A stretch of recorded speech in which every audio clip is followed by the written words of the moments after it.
नमस्कार, live predictor या YouTube चॅनलवर आपले सहर्ष स्वागत।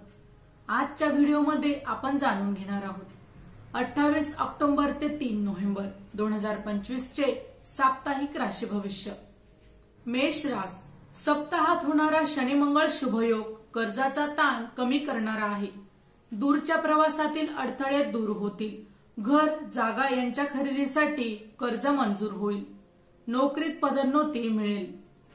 वृषभ रास कोर्ट कचेरीच्या कामात मोठे यश मिळेल।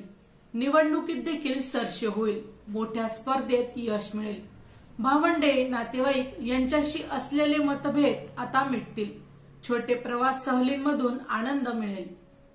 मिथुन रास नोकरीतील कटकटी यावेळी कमी होतील। सरकारी कामांना गती मिळेल। वरिष्ठांची मात्र मर्जी राखावी लागेल। हितशत्रूंवर वाद कराल। नोकरीत पगारवाढ होईल। नवीन नोकरीची देखील संधी मिळेल। पेन्शन आणि वारसा हक्काची कामे होतील। कर्क रास शेअर सारख्या व्यवसायात अडकलेले पैसे आता मोकळे होतील। खेळ आणि स्पर्धेमध्ये मोठे यश मिळेल। आरोग्यात देखील चांगली सुधारणा होईल। तरुणांचे यावेळी विवाह जमतील। कोर्ट कचेरीच्या कामात देखील यश मिळेल। पैशाचे व्यवहार करताना वरिष्ठांचा सल्ला नक्की घ्या। सिंह रास घर आणि जागेच्या कायदेशीर कामात यश मिळेल। घर वाहन दुरुस्ती किंवा पुनर्विकासाच्या कामांना यावेळी गती मिळेल। परदेश गमनासाठीची देखील संधी मिळेल। व्हिसा आणि पासपोर्टच्या कामात यश मिळेल। कन्या रास कोर्ट कचेरीमध्ये अनुकूल निर्णय तुमच्या बाजूने लागतील। मोठे कर्तृत्व सिद्ध करण्याची तुम्हाला संधी मिळेल। यावेळी तुम्ही यामुळे धाडसी निर्णय घ्याल। शेअर सारख्या व्यवसायात मोठा फायदा होईल। विद्यार्थी वर्गाला देखील मोठे यश मिळेल। तुळ रास आर्थिक समस्येवर यावेळी मार्ग निघेल। नोकरीमधील कटकटी कमी होतील। हितशत्रूंवर देखील मात कराल। व्यापारात देखील मोठी वृद्धी संभवते। राजकीय आणि सामाजिक क्षेत्रात तुमची मान सन्मान आणि पतप्रतिष्ठा वाढेल। निवडणुकीत विजय मिळेल। वृश्चिक रास आरोग्यात सुधारणा करणारा हा महिना राहील। उत्साह आणि ऊर्जा यावेळी वाढणार आहे।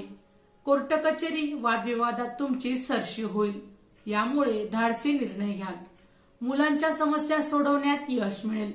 शेअर सारख्या व्यवसायात अडकलेले पैसे मोकळे होतील। धनुरास शनी आणि मंगळ यांचा शुभयोग कर्जाचा ताण कमी करणारा राहील। कायदेशीर कामात खर्च झाला तरी कटकटी कमी होतील। परदेश गमनासाठीच्या प्रयत्नांना आता यश मिळेल। अनपेक्षित मोठे लाभ होतील। मकर रास जुनी येणी वसूल होईल। जुने मित्र नातेवाईकांच्या गाठी भेटी होतील। कायदेशीर कामात देखील यश मिळेल। निवडणुकीत विजय मिळेल। भागीदारीच्या व्यवसायात मोठा फायदा होईल। कुंभ रास नोकरी आणि व्यवसाय अनुकूल बदल करणारा हा महिना राहील। पैशांची जरा चणचण कमी होईल। कौटुंबिक समस्येवर देखील मार्ग निघेल। निवडणुकीत यश मिळेल। परदेशातील नोकरीसाठी हा काळ अनुकूल आहे। मीन रास कोर्ट कचेरीमध्ये आता यश मिळेल। विरोधकांवर मात कराल। धार्मिक विधी उपासना तुमच्या हातून उत्तम होईल। शेअर सारख्या व्यवसायात मोठा फायदा होईल। मोठे मान सन्मान प्रसिद्धी पुरस्कार गौरव मिळतील। माहिती आवडली असेल तर अवश्य शेअर करा। अशाच प्रकारची नवनवीन राशीविषयक माहिती मिळवण्यासाठी आमच्या लाईव्ह प्रेडिक्टर या युट्यूब चॅनलला अवश्य सबस्क्राईब करा। धन्यवाद।